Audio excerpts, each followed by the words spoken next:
Sejak dibangun Walhi Sumbar pada 2021, bangunan kayu lantai 2 di tengah sawah dan peladangan warga di Nagari Lubuk Gadang, Kecamatan Sangir, Solok Selatan ini semakin ramai dikunjungi warga.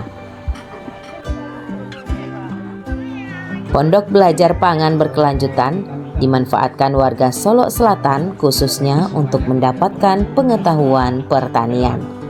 Mereka tak hanya datang untuk mengikuti pelatihan dan diskusi, namun ada juga sekedar melihat dan mempelajari pertanian ramah lingkungan yang dikembangkan di sini. Tempat itu bisa dijadikan sebagai tempat kumpul, sebagai tempat praktek pengetahuan dan menguji coba pengetahuan baru.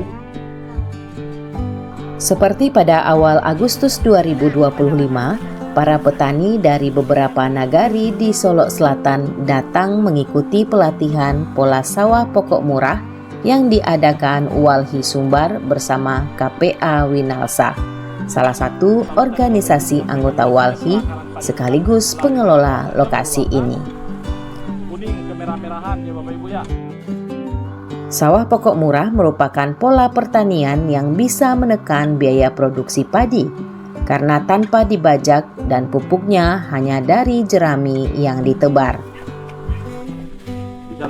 Tidak hanya belajar teori, peserta juga langsung mempraktekkan di areal yang sudah disiapkan. Bukan hanya mengadakan pelatihan, tetapi berbagi pengetahuan, baik itu petani, orang-orang muda, pelajar, dan semua elemen. Berbagi pengetahuan ini, transformasi pengetahuan ini bisa meningkatkan nilai tambah bagi siapapun yang ingin belajar di sini.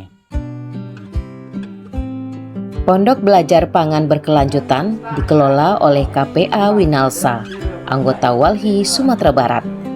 Selain sebagai tempat pelatihan pertanian, pondok ini juga menjadi lokasi percontohan kehidupan keluarga petani organik yang menggantungkan ekonomi dari hasil panen tanaman dan ternak yang dipelihara di sana. Julie Edrian menjadi contoh petani tersebut. Ia tinggal di pondok bersama istri dan anak balitanya. Setiap hari ia merawat tanaman hingga menjemur hasil panen kopi. Ia juga mengelola 10 kotak madu kelulut jenis trigona yang ada di halaman pondok. Madu kelulut itu sudah rutin dipanen dan dijual ke pelanggan. Dan hasilnya untuk kehidupan Julie dan keluarganya, serta membantu pengelolaan pondok belajar. Di pondok belajar, KPA Winalsa juga membudidayakan maggot. Maggot ini merupakan pakan untuk ternak ikan di kolam yang ada di lokasi itu. Kehadiran Walhi Sumbar di Solok Selatan seperti mengadvokasi masyarakat mempertahankan ruang hidup mereka. Pondok belajar, pemberdayaan masyarakat, dan pelestarian lingkungan tak hanya dirasakan manfaatnya oleh masyarakat, namun juga oleh pemerintah setempat. Inilah yang dibutuhkan oleh masyarakat hari ini.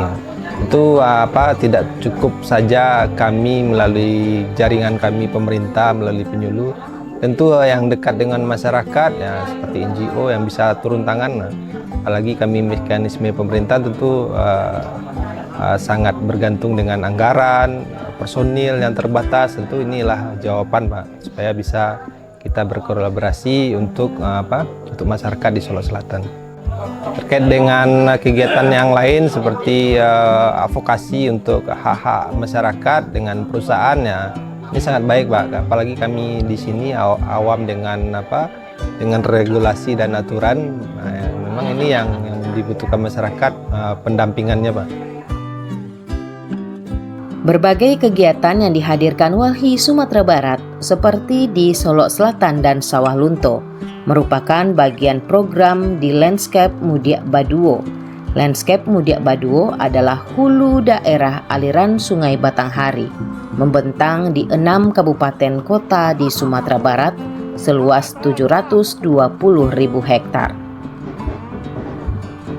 Kawasan ini menghadapi tekanan besar, izin tambang terbuka, perkebunan, panas bumi, dan kehutanan terus meluas. Lebih dari 58.000 hektar sudah dikuasai tambang. Namun di balik itu, masyarakat ikut menjaga. Melalui 38 kelompok perhutanan sosial, mereka mengelola sekitar 74.000 hektar hutan, menjadi garda terdepan pelindung landscape ini. Inisiatif dan kerja-kerja kolektif yang selama ini dilakukan melalui dukungan program GLA ke depan harus tetap dilanjutkan. Karena melihat kebijakan kehutanan yang diluncurkan oleh pemerintah hari ini bergerak kepada eksploitasi hutan, keluar dari tujuan utama menjaga dan merawat hutan untuk masa depan yang lebih adil.